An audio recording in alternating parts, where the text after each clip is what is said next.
Hola amigos, ¿cómo están? Bienvenidos nuevamente a esta nueva sesión del módulo de ventas. Tenemos el gusto de saludarlos, nuestro amigo Raúl está con nosotros nuevamente. Vamos a seguir hablando, Raúl, de algunos de los temas también muy importantes que son las políticas de ventas. Ustedes van a poder ir viendo en su diapositiva las diferentes políticas de ventas que podríamos establecer, que, como dice la definición que aparece ahí, son estos principios o criterios que se establecen para orientar de manera eficiente las acciones del área de ventas. Nosotros, si no contáramos con alguna política de ventas, pues seguramente estaríamos perdiendo muchos esfuerzos, se estaría repitiendo muchas tareas, habría una serie de problemas, tanto a nivel administrativo como a nivel personal, por no haber tenido exactamente una política que definiera, que resolviera el problema o la situación particular.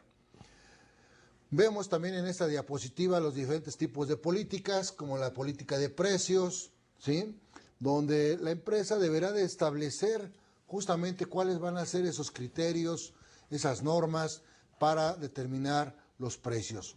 No solamente los precios a nivel del público, cuál va a ser el precio público final, sino también a través y dependiendo de esta cadena de valor, de esta cadena de distribución, cuántos intermediarios haya en este proceso, pues obviamente tenemos que ir calculando cuánto debería de ganar el mayorista, cuánto debería de estar ganando el detallista, cuánto debe estar ganando el agente de ventas, ya sea que sea un comisionista independiente o si es empleado, etcétera. Bueno, tenemos que determinar y fijar todas estas cantidades en una política y que también condicionan las posiciones de la empresa con los canales y también con el precio final al público. Esas políticas también deben estar sintonizadas al factor del sector público, al gobierno, que en muchas ocasiones seguramente se van a encontrar que el gobierno fija ciertas normas, ciertos precios para ciertos productos. Entonces, si nuestra política no está sintonizada a esos factores externos a la empresa, como puede ser una determinación del gobierno, pues obviamente también nos va a crear conflictos para poder resolverlos de manera adecuada. Entonces, la política de precios justamente nos habla de cómo determinar el precio para cada uno de los diferentes canales y cómo resolverlos, si vamos a dar descuentos, en qué condiciones vamos a dar descuentos, cuándo, cuánto y por qué razón tenemos que dar algún precio menor, etcétera. También debe haber una política de crédito y cobranza, donde la política de crédito y cobranza justamente también marca esos parámetros, esas guías de acción sobre cómo vamos a dar el crédito a los clientes, cuáles van a ser los criterios para poder designar un crédito y en qué cantidades vamos a comenzar a darlas, por una cantidad menor, y en la medida que este cliente vaya mostrando una experiencia y vaya cumpliendo con las fechas de pago, bueno, a tal tiempo, por la política, después de X tiempo, a ese cliente se le puede ampliar la línea de crédito, se le puede incrementar la línea de crédito. Bueno, pues todo esto tiene que estar por escrito justamente en una política. Y como las políticas, tienen que estar enteradas las áreas que están manejando están involucradas, para que estén enteradas de cuáles son los límites que existen y no se dediquen a ofrecer o a vender más allá de lo que realmente la empresa está dispuesta a dar, a ceder. Y como les mencionaba, pues esto obviamente va a reducir los conflictos que existan dentro de la misma. Entonces, igual mismo con la cobranza, cuándo debemos de cobrar, cuáles son los días de cobranza, en qué momento debemos de cobrar, si va a haber algún castigo por no haber pagado el cliente, o sea, cómo le vamos a hacer, si le vamos a cargar al cliente un cargo adicional por moratoria de pago, etcétera. O sea, todo esto también va incluida dentro de esta política. La política de devoluciones es otra también muy importante, aunque hoy por hoy las empresas de primer mundo o de clase mundial están buscando la manera de reducir las devoluciones, pensando principalmente en tener productos que sean eficientes, productos de calidad, que no haya necesidad de recibir una devolución, sino que el producto esté tan bien diseñado que satisfaga perfectamente las necesidades de los clientes, que esto evite las devoluciones. ¿Por qué? Porque las devoluciones siempre nos implican un costo adicional, un cargo de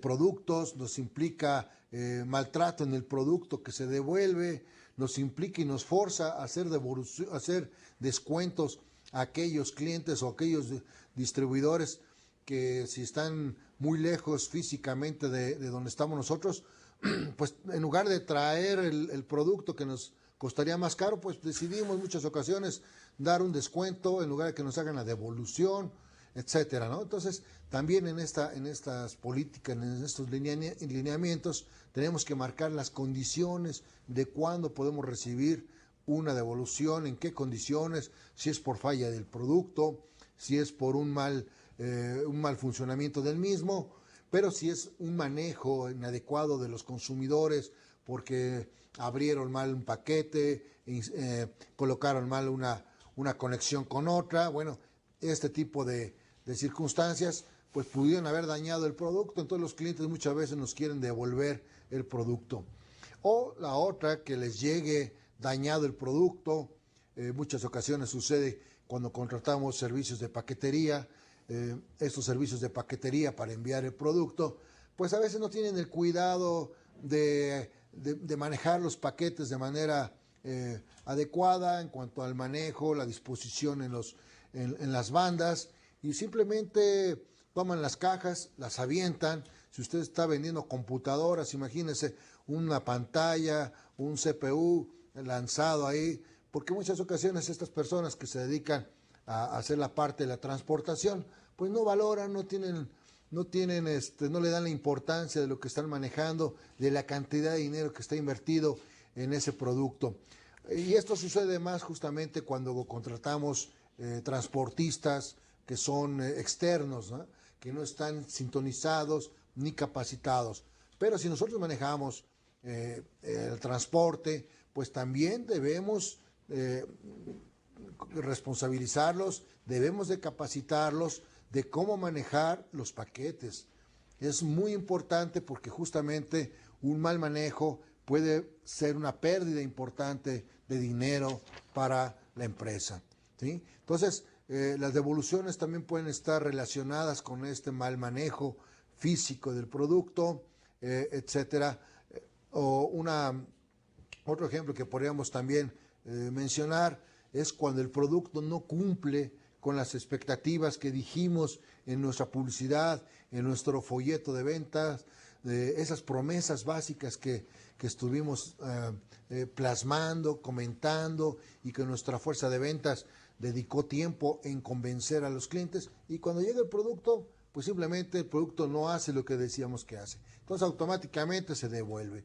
El aparecer ahí Total Warranty es una garantía para los consumidores de que si el producto no satisface esa necesidad, le recibimos el producto y le hacemos las devoluciones. Bueno, todo esto tiene que estar plasmado justamente en esta carpeta de políticas, tiene que estar plasmado también en el contrato que nosotros le dejamos una copia a los clientes, o el original, donde en la parte de atrás, donde vamos marcando justamente todos estos lineamientos que van a ayudarnos a dirigir y a controlar mejor el negocio, ¿sí? Tenemos políticas de entrega también involucradas, cuándo entregamos, con qué tiempo entregamos, para también evitar justamente algún tipo a veces hasta de demandas, porque uno queda en entregar el producto en una fecha, a una hora determinada, y no se cumple, ¿no?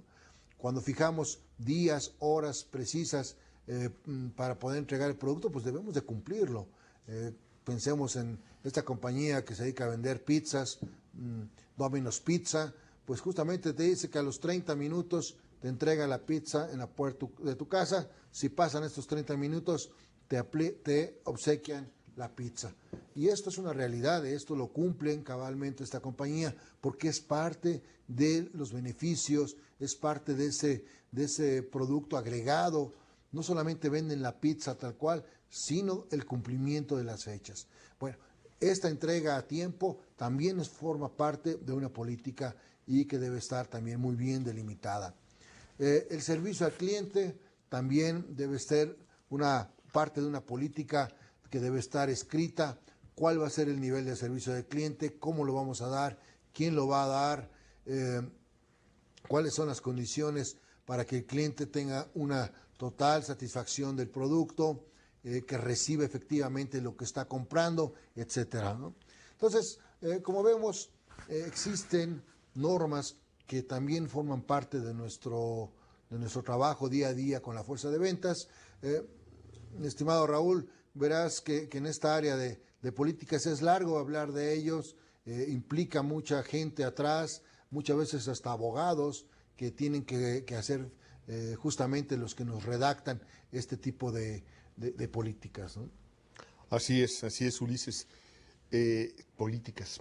Un tema importante, un tema difícil, que ahora de lo que comentas yo quisiera retomarlo y tal vez retomarlo un poquito más desde la base, ¿no? Miren ustedes, políticas. Estamos hablando de políticas, el poner normas, reglas, ¿sí? Es importante en cualquier institución, ya sea empresarial, ya sea pública, ya sea privada. Vamos, en nuestro mismo hogar tenemos que tener ciertas normas. No quisiera llamar en este momento políticas, hablando precisamente, Ulises, de la base, ¿sí? Normas porque si no, sería esto una feria, como decimos, ¿sí? Sería realmente estar con unas problemáticas de, bueno, de qué manera puedo desempeñar mi trabajo correctamente y llevar a los resultados que busco. En la casa, lo mismo, o sea, seguramente con los hijos, oye, hay unas ciertas normas, políticas de la casa, a qué horas llegar, ¿sí? Anticipación para pedir permiso de salida, el gasto. Oye, los hijos, y según van creciendo y son niños y después adolescentes, pues también requieren ciertas políticas de gasto. Te voy a dar una semana o un gasto semanal para que tú lo administres y hay ciertas normas, ¿sí? Te voy a dar los domingos y tú vas a gastar a lo largo de la semana. Las normas son importantes, ¿sí? Hecho, incluso ustedes, cuando estén abriendo su empresa, van a tener que poner normas, políticas, ¿sí? Tienen que tener, y más si después queremos tener colaboradores, subordinados, tienen que tener conceptos claros. ¿Qué es lo que se vale? ¿Qué es lo que no se vale? Y aquí tendría una primera reflexión, Ulises. Fíjate que de lo que hemos visto también en el trato, en el manejo con las empresas, ¿sí? Vemos que a veces, oye, para empezar vamos a fijar políticas. Y empiecen fijando políticas, como ellos consideran, muy estrictas, muy fuertes, ¿sí? Yo, si me permiten aquí dibujarlo, ¿sí? Políticas muy angostas, muy severas. Y por un lado se comenta teóricamente que las políticas, hay autores que mencionan que deben ser o deben tener cierta flexibilidad como una característica. Hay autores que comentan precisamente lo contrario. Una política, si es una norma, tiene que ser rígida. El punto es entonces la amplitud.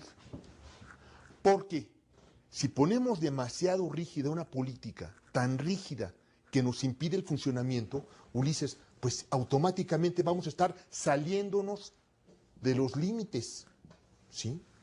Es más, las fijamos a veces suficientemente estrictas que propiciamos su violación. Que las violemos, que no las saltemos, ¿sí? Comentamos, por ejemplo, y permítame ser un poco más casero para ser más explícito, ¿no? Decíamos normas políticas familiares en la casa, ¿sí? Y tal vez ustedes tendrán tal vez algún hijo adolescente o alguna hija adolescente que empiezan en esa etapa de empezar a salir a fiestas, ¿sí? Y decimos con el temor de padres, oye, bueno, pues ve a la fiesta de la amiguita, pero ¿a qué horas vas a regresar? ¿Cuál es la política? Dijimos que ibas a llegar a más tardar, ¿qué les gusta? Vamos a decir, a las 12 de la noche. Como Cenicienta a veces, ¿no? Las 12 de la noche. ¿Y qué pasa? Que a veces la niña dice, oye, papá, pero fíjate que es que a las 12, según aquí hablamos a veces de las discotecas, empezamos apenas, o se empieza apenas a abrir pista. O sea, empiezan a tocar para el baile a las 12 de la noche. Entonces, si tú quieres que esté a las 12, pues ya me perdí toda la diversión. ¿Y qué es lo que pasa? Que a lo mejor, y más si está contenta y si está animada por los amigos, empieza automáticamente a salirse fuera de los límites. ¿La culpa fue de ella? ¿O la culpa fue poner una norma demasiado rígida? Tengo que analizar el contexto.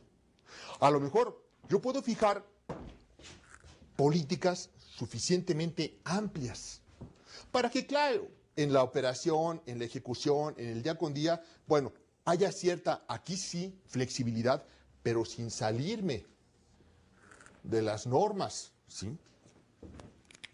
Hay un amigo, y vean ustedes ejemplos para hablar de lo flexible. Hay compañeros que me dicen, mira, siguiendo hablando aquí de los hijos, ¿no? Fíjense lo preciso o lo amplio que puede ser, ¿sí? Este padre me decía, oye, aquí en esta Ciudad de México, donde estamos ahora, pues somos una ciudad muy grande, hay mucha gente, la inseguridad es muy fuerte. Y me decía él, mira, yo prefiero en un momento dado que si ya es tarde, ¿sí?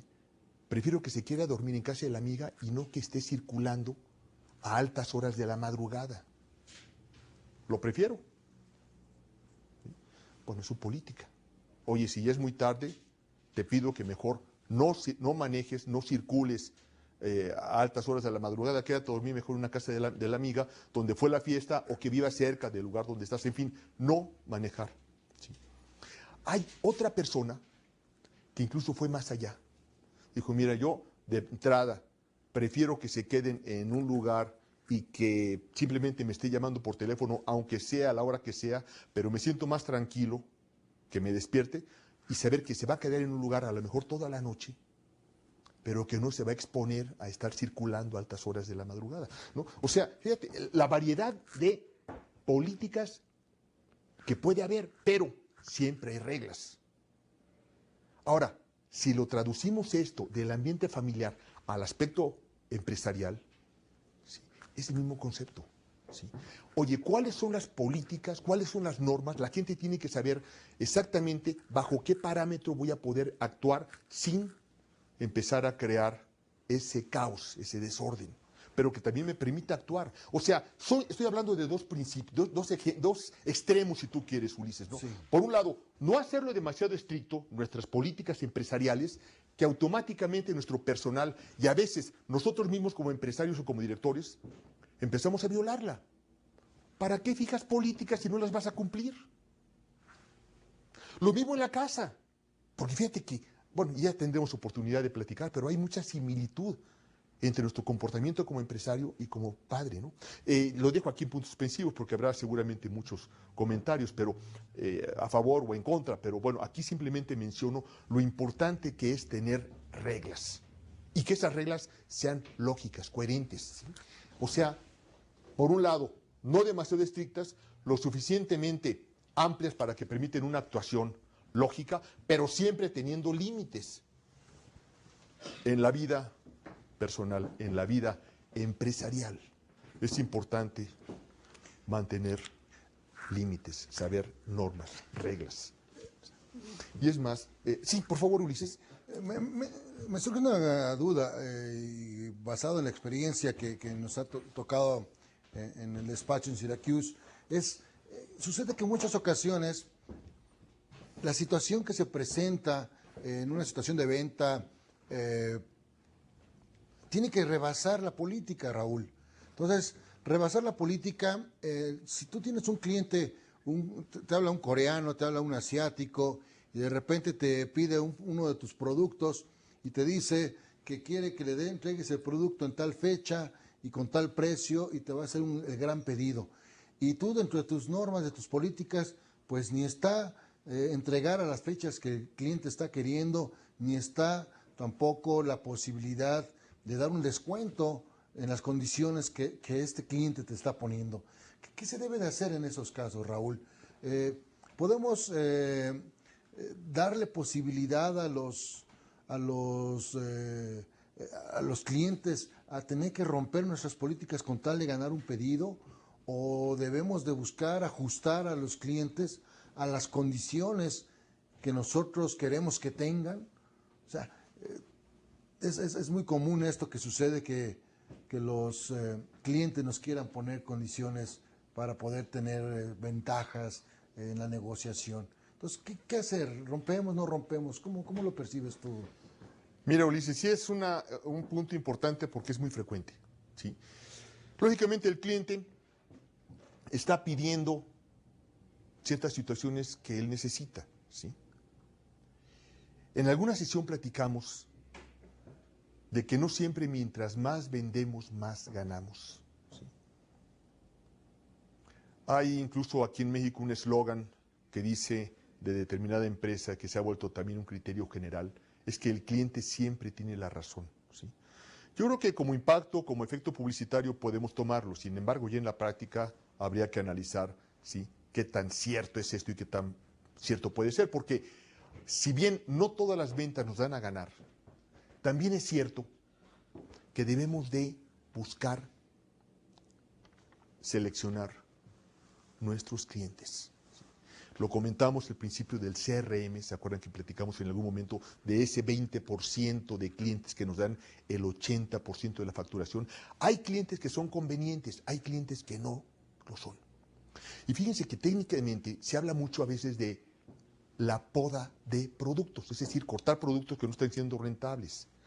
También existe la poda de clientes. Fíjate, Ulises, y lo estamos comentando porque aquí en nuestro México podemos hablar de una crisis de mercado interno, de un mercado contraído, y seguramente en muchos de los países latinoamericanos o incluso en segmentos de determinadas empresas hay crisis de clientes. Y aún así, sí aplica el principio de poda de clientes. Un cliente que no te es rentable, un cliente que te pide o te hace peticiones extremas que se salen de tu parámetro de actuación, que incluso te lleva a incrementar tus costos, como decía un amigo, esos clientes, mándalos con la competencia. Pero no puedes salirte, ¿no? Sobre todo porque fíjate que si analizamos, hay un esquema, por ejemplo, de operación de negocios, que dice, señores, partimos, o empezamos, mejor dicho, partimos, ¿sí?, de establecer políticas.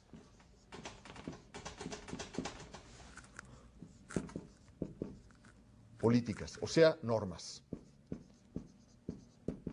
De aquí, una vez que las pensamos, diseñamos, oye, ¿cómo voy a empezar? ¿Hasta qué punto? Si voy a dar crédito, comentabas hace un momento en cuanto al crédito, ¿hasta dónde voy a dar crédito? ¿El crédito que me lo pidan? ¿En monto y en tiempo lo que me pidan? Obviamente no. ¿Hasta dónde puedo? De acuerdo también a qué crédito me dan mis proveedores. Si no me puedo ahí yo solito poner la soga al cuello o hacerme el harakiri, como dicen los amigos japoneses. Oye, si mi proveedor me está dando un plazo de 5 días y yo le doy a mis clientes un plazo de 15, pues automáticamente me estoy condenando a cerrar, a quebrar, a fracasar, a morir, ¿sí? Entonces, bueno, definimos primero las políticas, las normas. Ahí vamos entonces a comunicarlas a nuestro personal. Vamos a mencionar que estamos hablando de la comunicación de estas políticas a nuestro personal. Iba a poner recursos humanos, pero voy a poner personal.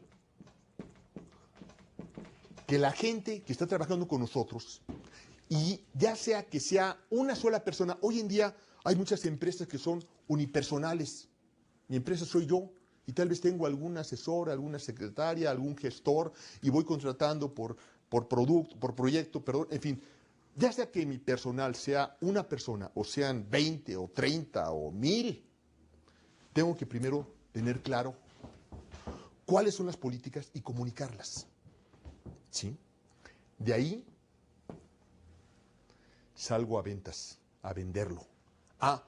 La prueba, presentarlo al mercado, ventas. Constatar en la práctica, oye, mis políticas, porque miren, la clave es el equilibrio. No podemos irnos a extremos. ¿sí? Ni puedo ser demasiado rígido ni demasiado permisivo. Y gran parte, para no tener políticas solamente de escritorio, yo puedo empezar con políticas de escritorio, pero tengo que constatar en la práctica si me funcionan o no. Constato el mercado y me voy a la parte financiera. ¿Sí? Vamos a decir finanzas.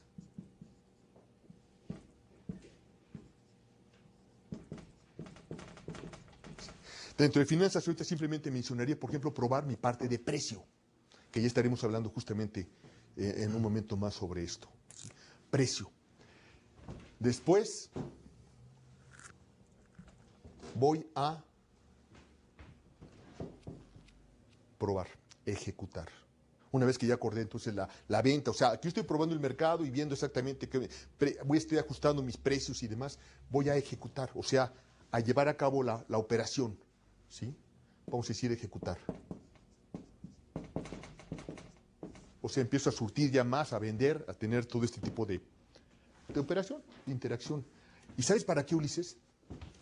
Para entonces poder hacer ajustes. O sea, ajustar, adaptarlo, exactamente. Y una vez que tengo esto, entonces me dedico a hacer relaciones públicas.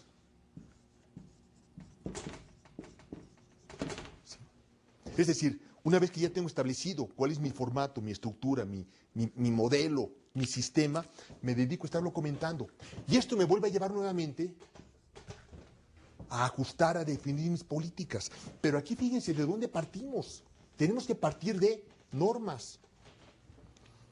Oye, regresando al caso familiar, tal vez para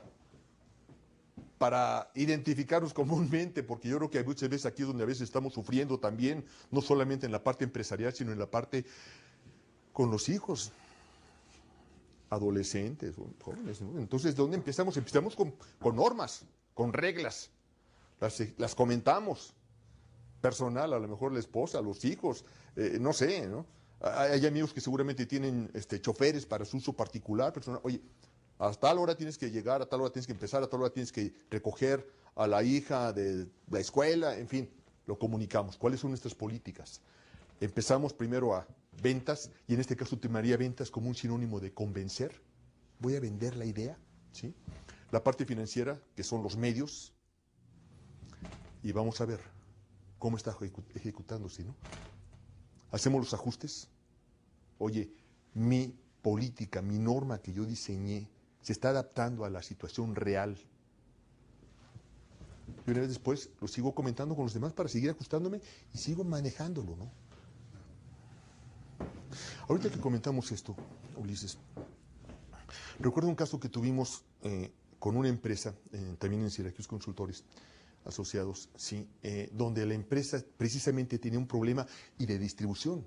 O sea, fíjense ustedes el caso, una empresa pues pequeña que inicia operaciones, como seguramente la mayoría de las empresas empiezan, pues buscando posibilidades de venderle a un cliente, al otro, le hablan que a lo mejor hay una persona que se podría interesar por su producto, pero está fuera de la ciudad, en el interior de la República, o incluso a veces hasta internacionalmente. En este caso, que recuerdo, resulta ser que la empresa operaba aquí en la Ciudad de México, ¿sí? Empezó a operar aquí y en el movimiento se enteró de una posibilidad de venta para una compañía que también iba a revender, por así decirlo, en la ciudad de San Antonio, Texas, en Texas, ¿sí?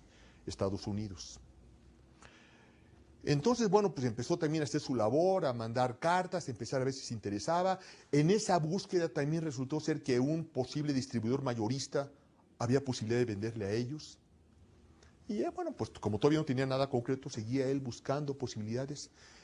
Y de repente, bueno, empieza la situación que le empiezan a aceptar, pues nada, el cliente que le vendía originalmente, el mayorista empieza a concretarle y a pedirle primeros, ya que le surtieron los primeros pedidos, el de Texas que les platico también le pide un pedido, se le empiezan a concretar y ¿sabes qué? Le empieza a sobrepasar su capacidad de producción. Esta era una empresa pequeña y le empiezan a pedir, pues ahora sí que todas las posibilidades se le empiezan de momento a concretar y a hacerle pedidos y lo empieza a rebasar su capacidad de producción. Llegó un momento en que tenía pedidos por el doble de su capacidad. Vamos, si su capacidad total era un 100%, tenía pedidos por 198%, cerca del doble. Pues él decía, la empresa, oye, me ha costado tanto trabajo empezar a abrir puertas que ahorita no quisiera cerrarlas. Me ha costado tanto que no quisiera cerrarlas. Entonces, ¿qué sucede? Que empieza a tratar de entregarle a uno y a otro. Y lógicamente no lo logra. Y simplemente su cartera de pedidos pendientes empieza a crecer. Empiezan a tener problemas ya incluso de demandas. ¿Sí? Oye, no me está surtiendo, y si no me surtes te voy a demandar por la vía ya judicial, y lo demandan y empieza a crecer una problemática que dice, oye, nunca pensé en esto. Y entonces le decíamos, oye, ¿y no tienes políticas, en este caso de distribución de productos? No, pues yo estaba simplemente en la operación, estaba empezando mi negocio, lo que quería era vender. Y entonces, ¿qué hacer? Empezar a ver, empezar a probar. Y directamente aquí se evidenciaba que el problema era precisamente la definición de políticas. ¿A quién le vamos a vender? ¿A quién no le vamos a vender? ¿Sí? ¿A quién no le vamos a vender? ¿De acuerdo? ¿Sí? Entonces, la cuestión es que, por ejemplo, lo que estoy recordando, porque empezamos entonces ya a elaborar ya las políticas para exactamente de producción, por ejemplo, me acuerdo algunos ejemplos, ¿sí? Decíamos, de todas nuestras posibilidades de venta, ¿sí? Ninguno va a tener más del 40% de nuestra capacidad de producción. Ningún distribuidor, ningún cliente que va a revender nos puede pedir más o podemos aceptarle más pedidos que el 40% de nuestra capacidad de producción. ¿Para qué? Para no estar atenidos a un solo distribuidor. Porque decíamos, si no nos tiene agarrados del cuello, no nos deja, no nos compra, o un día le surtimos un 60% a un distribuidor y ese distribuidor, por lo que tú quieras, se nos va, nos quedamos con el 60% de la venta caída. Eso no puede ser. Entonces, bueno, un ejemplo de política. Nadie, por política interna no podemos aceptar de una sola fuente más del 40% de nuestra capacidad de producción. Otra política, ¿sí? Máximo vamos a dar 30 días de crédito que podrán ser prorrogables. ¿Por qué? Porque se entregó en un viernes y el sábado y domingo son días festivos, no se trabaja, en fin, por lo que ustedes quieran pueden extenderse. Si hablábamos de 15 días, dije 15 días tal vez extenderse hasta 18, pero no más. Una política. ¿Sí? Otro ejemplo de política también que comentamos, nuestro margen de ganancia. Por política interna no podemos dar descuentos más allá de lo que nos permita un margen de contribución, un margen de ganancia de un 30%, por decir un caso. Son ejemplos. Pero había una en particular que decíamos, fíjense lo interesante. Decíamos, y podrá haber excepción a cualquiera de estas políticas solamente por un periodo de rotación de lo que surtamos. Es decir, si la compañía X o nuestro cliente distribuidor mayorista X y Z nos hacía un pedido que tal vez salía de políticas, podíamos arriesgarnos, pero por una sola rotación. Es decir, entregábamos ese pedido y cuando se terminaba ese pedido que entregamos, ahora sí vamos a sentarnos. ¿Para qué? O para reafirmar y decirles, señores, mi política original era esta, o si en la práctica nos funcionó, modificar la política. Pero si en la práctica ya habíamos constatado su eficacia o su ineficacia. Es decir, lo que queríamos era no tener políticas firmes de escritorio o rígidas de escritorio, sino también tener la posibilidad de probarlas en la práctica. ¿Sí? Entonces, eso era interesante. Eso era interesante porque entonces yo incluso, tal vez ahorita para este tema, diría que si no empezamos con políticas, si no tenemos normas, estamos condenados a que un éxito de crecimiento se vuelva un efecto en contra, por no decir una pesadilla.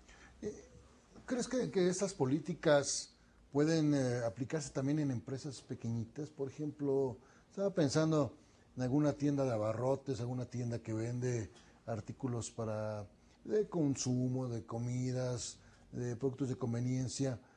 ¿Podría alguien que tenga un negocio de este tamaño empezar a fijar estas normas que tú nos estás comentando?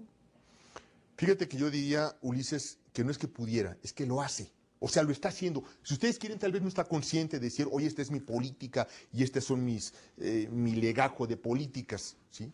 De hecho, simplemente, a lo mejor incluso me he topado con empresas pequeñas que la tienen sus normas en la cabeza, sus políticas en la cabeza. Tal vez no lo hayan escrito, mucho menos lo han comunicado a su gente, pero lo tienen aquí en la cabeza. ¿Sí? Está la propuesta, y eso yo creo que sería tal vez, si a lo mejor si me preguntas, si me fuerzas un poquito a decirte que esto tal vez sea un tanto cuanto humano, lógico. Todos nos ponemos ciertos límites, ciertas reglas, ¿sí? Por lo menos mentalmente. Si lo estamos haciendo, mejor reflexionemos, conozcamos cómo operan, hagámoslas más eficientes para que realmente sean congruentes con nuestra realidad. ¿Sí? Entonces, yo diría que incluso, cuidado, las empresas grandes esto lo saben y lo tienen, y la actualizan y la perfeccionan. Yo creo que este tipo de comentarios va precisamente muy enfocado a lo que es la empresa pequeña o el nuevo empresario, el que esté creándolo. Sí, hay algunas empresas grandes, por ejemplo, en California, en Silicon Valley, es muy común conocer que hay empresas que la política de la empresa es no tener políticas. ¿A qué me refiero? Algunas de esas empresas dedicadas a la tecnología, lo que trabajan son proyectos. Entonces, finalmente lo importante es terminar el proyecto, tener un proyecto rentable, un proyecto novedoso, con tecnología. Y pues no hay políticas en cuanto a los empleados, por ejemplo, que a la hora que lleguen, lo que tengan que hacer. O sea, internamente hay cierta flexibilidad en estas políticas. Esto creo que favorece a la creatividad y a quitar ciertos límites para este tipo de negocios donde se tiene que estar trabajando la parte creativa, la parte de nuevos diseños, nuevos productos, que no estén limitados por la fabricación, no estén limitados por la tecnología. Al contrario, por ahí leía yo alguna vez un artículo muy interesante de Bill Gates, que en sus grupos de trabajo, justamente la política de ese grupo de trabajo era que no hubiera límites, que se imaginaran que tenían todo el dinero del mundo para poder desarrollar lo que se les ocurriera en relación al negocio de computación, de tal modo que los que participan en estos grupos de trabajo pudieran imaginarse, recrearse, imaginarse lo más increíble que pudiera haber en el mundo y a partir de ahí comenzar a desarrollar una idea, un concepto, un producto. Yo creo que las políticas son sanas en ciertas áreas, para ciertas empresas, pero también yo creo que cada día debemos dar la oportunidad a la gente de desarrollar la capacidad de creatividad, la capacidad de innovación y no frenar estas capacidades. ¿Tú crees, Raúl, que en las empresas actualmente deberían ir con una tendencia a ser menos estrictos o comenzar con políticas muy abiertas, muy amplias, para que evitemos en un momento dado entrar en conflicto porque la norma, la política está muy angosta, como tú comentabas, o la dejamos muy amplia, porque la idea sería tratar de visualizar a futuro qué se puede presentar, pero no tenemos una bola mágica, pero sí podríamos tratar de medir ese impacto a futuro. Claro. Fíjate, Ulises, que precisamente el comentario reafirma todo esto. Me comentabas, oye, es que la política es no tener políticas. Pues esta es una política, precisamente. Y habría que entrar al esquema. Oye, a lo mejor, y aquí también tendría que ver si es pertinente para el tipo de trabajo. A lo mejor, si estoy en un departamento de nuevos productos, o estoy en una etapa muy dinámica, o en una empresa, un giro demasiado dinámico, se me ocurre pensar el giro de la computación, y por mencionar un caso, Microsoft, por ejemplo, que tiene una serie de políticas muy especiales, incluso hasta el de la vestimenta de su personal, ¿no? Que está muy relajado. Bueno, eso puede ser una política, y lo puede estar funcionando, y ver en la práctica si te funciona. ¿Sí? Claro. Y precisamente entrar al esquema. Oye, es que yo empecé con una política de apertura, Voy a ver en la práctica si me está funcionando o no. Y si no me está funcionando esa política después de un proceso, a lo mejor esa política de ser cada vez más libre y dejar a la gente que se exprese, pues me doy cuenta que no es exactamente lo más conveniente. ¿Sí? Fíjate que, ahorita que comentas, o sea, se habla mucho de dar libertad. Oye, la gente es tiene un gran potencial para crear, un gran potencial para innovar. No hay que reprimirlo. Y aquí el punto es que no se trata de reprimir, se trata de encauzar, se trata de precisamente todo ese cúmulo, dirígelo. ¿Sí? Y puedes empezar con política, las normas, precisamente como te decía. Esa norma de, ¿sabes qué? No hay políticas. Porque, bueno, en principio es una política. Hay que ver si nos funciona. Pero también incluso me pongo a pensar, imagínate una política donde todo sea demasiado libre. Y subrayo aquí la palabra demasiado, incluso en el mismo concepto de que todo extremo es malo. Tan es malo tenerlos aquí, y ¿sabes qué? La industria militar aquí simplemente se calla y obedece porque así es como está estructurado. Bueno, es un tipo de organización que habría que ver de qué modo opera, cuáles son sus fines, sus cometidos, si lo desempeñan de esa forma mejor o no. Y ahí podría haber ya cada vez más peculiaridades. Fíjate, por ejemplo, en políticas. Se habla mucho de políticas complementarias y suplementarias. ¿Cómo es esto? Complementarias es, como su nombre lo indica, que complementan, completan. Y no sé, a ver si aquí puedo mencionar un ejemplo. Mi política es, y pensando en una escuela, que los niños van a entrar a las 8 de la mañana. Es una política. ¿Cuál sería la política complementaria? Los niños que llegan después de las 8 de la mañana tienen que presentar un reporte de los padres del por qué están llegando después de las 8 de la mañana. Estoy complementando esa política de entrada a las 8. Pero también hay políticas suplementarias, que es, también como su nombre indica, suplen. ¿Sí? ¿Sí? ¿Sí? O sea, el niño estará exento de llegar a las 8 de la mañana cuando tenga examen final o cuando tenga exámenes por la Secretaría de Educación que serán a las 10 de la mañana en vez de las 8. Ahí está supliendo. Pero todo lo tienes explícito, lo tienes escrito, te dicen, o sea, sabes cómo está. Porque si no hay reglas, si no hay normas, si no hay leyes, estamos condenados al caos. Y eso no lo digo yo, nos lo dice la historia. Y es lo que podemos comentar nuevamente a nivel general, a nivel nacional, a nivel internacional, a nivel mundial. Desde luego que aplica en empresas o en familia, o con la familia. Lo importante de las políticas. Y para que sea importante, tienen que ser prácticas, tienen que ser aplicables, tienen que ser funcionales. ¿Sí? Eso nos va a llevar precisamente al éxito. Se habla de que no hay nada más práctico que una buena teoría. No hay nada más práctico que una buena teoría. No sé si tal vez pudiera también comentar que no hay nada más práctico que una buena política. Te permite, te orienta, te forma. Eso es muy importante. Claro. No sé, porque este es un tema, la verdad, muy, muy interesante que podríamos estar platicando mucho tiempo, pero bueno, también tenemos otros puntos que atender, ¿no? Ok, muy bien.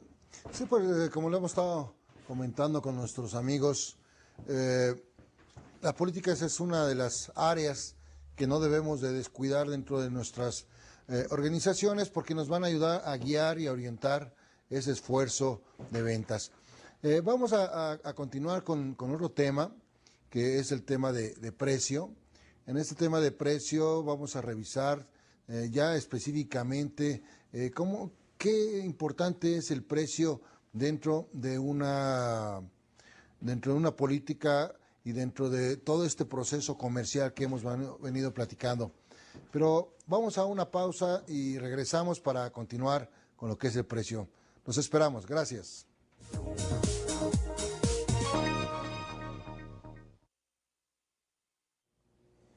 ¿Qué tal? Qué bueno que siguen con nosotros. Estamos por entrar a un tema que hemos anunciado, que hemos anticipado mucho y que, bueno, por fin ya estamos en el tema del precio. ¿Sí? Y fíjense que, bueno, ustedes al estar viendo su material, la diapositiva, hay una frase que realmente como que invita a reflexionar. El precio es el elemento para competir cuando no tenemos algo más que ofrecer. En nuestros mercados, en la crisis que se está teniendo, se habla de que no es que podemos vender o la gente nos compra en función del precio, ¿sí? Y cuando únicamente nos basamos en el precio para poder lograr una venta, pues estamos condenándonos a serios problemas. Primero, podemos entrar en una escalada, ¿sí? Porque si empezamos a simplemente bajar precios por competir. Y la competencia, porque habrá competencia, siempre hay competencias más fuertes y más débiles que nosotros, ¿no? ¿Qué pasa si la competencia más fuerte, que tiene más recursos, entra al juego de una guerra de precios? Y empieza y termina, lo sigo bajando, y entonces va a llegar un momento en que nosotros mismos no tengamos más para poder competir si nos basamos únicamente en el precio. O peor todavía, incluso a lo mejor por terquedad o como se le quiere llamar, a veces incluso ignorancia, empezamos a bajar precios con un mínimo margen de ganancia o incluso vendiendo al costo, o es más, a veces hasta abajo del costo, y perdemos y seguimos ahí pensando que en algún momento a ver quién se cansa primero, si nosotros o la competencia. Y obviamente esa es una guerra que nos lleva a perder. Sí. Y fíjate que una guerra de precios, Ulises, pierden todos. Sí. Pierden todos. Bueno, la empresa, la competencia y el mismo consumidor. ¿Por qué? Aunque aparentemente el consumidor muy contento, pero llega un momento en que si empiezas a producir y a vender abajo de tu costo, pues no es rentable y tarde o temprano vas a cerrar. ¿Por la fuerza o por decisión? Y si cierras, viene entonces la escasez. Y no hay producto más caro que el producto inexistente. Principio. Pero ¿qué pasa, Raúl, cuando algunas ocasiones el problema de precio no lo fijas tú, sino lo fija el gobierno? Por ejemplo, para productos oncológicos, donde ciertos laboratorios tienen que vender este producto por servicio a la comunidad, a los pacientes, pero no les permiten por control de precios gubernamentales tener un incremento. Entonces, hay casos, recordarás, que hemos visto de algunos laboratorios que pierden justamente, están perdiendo en esa línea de productos que no les permiten un incremento de precio, porque es un producto que por sí es caro, la fabricación, la producción del mismo, sin embargo tienen que ofrecerlo al mejor precio para los pacientes. Entonces, ¿qué hace una empresa cuando se ve limitada en ese aspecto por un precio controlado por gobierno? Fíjate, Ulises, que ahí entramos al concepto nuevamente de la venta consultiva. ¿En qué sentido? Y a ver, repasemos un poco lo que hemos estado comentando durante este módulo de ventas. Primero, lo que buscamos es tener una relación duradera con nuestros clientes, una relación a largo plazo, ¿sí? El vendedor, al estar frente al cliente, es el mejor investigador de mercados, vamos a llamarle así. Es el que puede hacerse llegar de información estratégica, ¿sí? Acuérdate que la venta hoy en día no es simplemente empujar un producto. Claro, ya hemos comentado hasta el cansancio, en repetidas ocasiones, ojalá no estemos cansando aquí a la gente que nos escucha y nos ve, pero hemos dicho que el vendedor es el mejor asesor de la empresa, pero en el sentido de que está obteniendo información, pero información estratégica, no solamente vender el producto, que es importante, queremos información, ¿sí? ¿Qué es lo que está pasando en el mercado? Es el primer que va a estar constatando, ¿sí? Sí. Si se da cuenta efectivamente que el mercado se está llevando a una situación que estamos vendiendo por precios impuestos abajo de nuestro costo o con un margen que nos lleva a pérdidas, porque lógicamente, y esto seguramente lo van a estar viendo en sus módulos de finanzas, ¿sí? O sea, está el costo directo de ventas, pero también hay gastos de operación que nos pueden llevar a estar perdiendo. Si esta es la situación, entonces viene la venta, ya no únicamente en cuanto al cliente externo, sino aquí viene siendo la venta al cliente interno. Primero, del vendedor al empresario, a los mandos directivos de la empresa, tiene que tener elementos para saber por qué este precio que está siendo impuesto no es el adecuado. Y después, el director general tiene que vender la idea al gobierno con todos los elementos que en cualquier proceso de venta se tienen, el convencimiento, el apoyo visual, la demostración cuantitativa, gráfica, en fin, de que por qué este producto no puede venderse a ese precio. Fíjate qué interesante, ahí el gerente general toma una función de venta, en este caso para convencer al gobierno, que es lo que debe hacer, darle los elementos, oye, gobierno, estos son los elementos, estas son las evidencias, toma decisiones que sean convenientes, que nos impulsen a crecer. Pero ¿qué pasa? Pues simplemente es que es muy fácil, y eso que nos pasa como empresas, nos pasa también como vendedores, pues simplemente pensar que el de arriba está mal y yo pues simplemente resignarme a sufrir las consecuencias. ¿Sí? Igual como aquí, bueno, estamos comentando este caso que efectivamente lo recuerdo, ¿sí? El gobierno está poniendo un precio que nos damos cuenta que no es rentable, no es justo. ¿Qué pasa cuando a nivel ventas decimos, es que fíjate que finanzas o la dirección de arriba me puso este precio y no es justo? ¿Sí? Ya sea que esté muy bajo o muy alto, tenemos la necesidad de vender. ¿De vender qué? En este caso no el producto, sino toda la información por el cual deben de aceptar lo que estamos ofreciendo. ¿Sí? Es muy importante porque estamos hablando de un concepto de ventas mucho más amplio que el que se podría pensar considerar de una manera tradicional o de enfoque reducido. Hay un autor que le llama la caja pequeña, ese enfoque reducido, ¿no? La idea es abrir caja, o sea, abrir enfoque, poder ver algo más allá que simplemente el empujar un producto, sino manejar lo que es la información para la mejor toma de decisiones. Por eso comentábamos que vender es en gran parte convencer. Así como tengo que convencer a un cliente, a un prospecto, sobre lo que estoy ofreciendo, igual muchas veces tengo que vender mis ideas, mis servicios. Cuando voy a buscar trabajo y simplemente tal vez estoy haciendo un paréntesis, estoy vendiendo. Y aquí el precio es un punto fundamental en cuanto a la información que debo de proveer, ya sea hacia el cliente del por qué, que ya estaremos viendo, que sea valioso, como internamente del por qué el precio puede ser o demasiado alto, que no nos compren, o incluso demasiado bajo, que esto también lo podemos constatar, que no salga para realmente apoyarnos en aspectos promocionales. ¿Sí? Tú comentabas hace un rato de que hay competidores que tratan de reventar el mercado a través justamente de estar bajando precio, reduciendo precio. Es bien conocido, sobre todo las empresas transnacionales que tienen ese gran poder económico para reventar un mercado con precio, reduciéndolo. Pero creo que hay una lección, amigos, que podemos tener presente.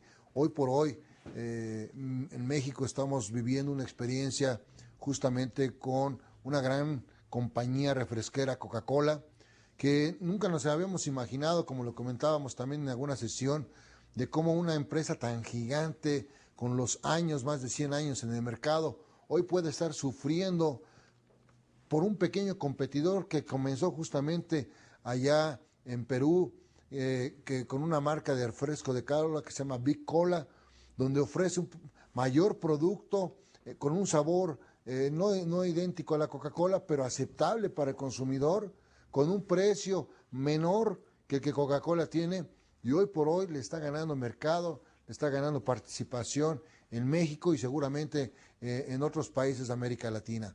Entonces, aquí vemos nuevamente cómo no solamente el precio puede ser un factor competitivo, sino también un valor agregado, justamente lo que dice la diapositiva, Raúl, de que no solamente es el precio, sino qué más podemos ofrecerle al cliente para que automáticamente el concepto de precio baje su percepción y se incrementen los beneficios. Entonces yo creo que aquí vemos que hoy por hoy no podemos reventar los mercados solamente con precio. Si ofrecemos valor agregado, si ofrecemos cadena de valor, beneficios adicionales, podremos competir con cualquier empresa que quiera ganarnos por solamente precio.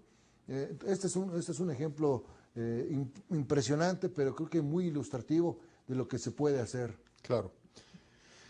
Sí, y yo agregaría, o sea, lo que comentas es cierto, yo agregaría además que lo que debemos demostrar es que la empresa, el vendedor, el ejecutivo de ventas, demuestre realmente por qué la persona, lo que hemos comentado, no es que va a gastar pagando un precio, va a invertir en base al beneficio que va a recibir.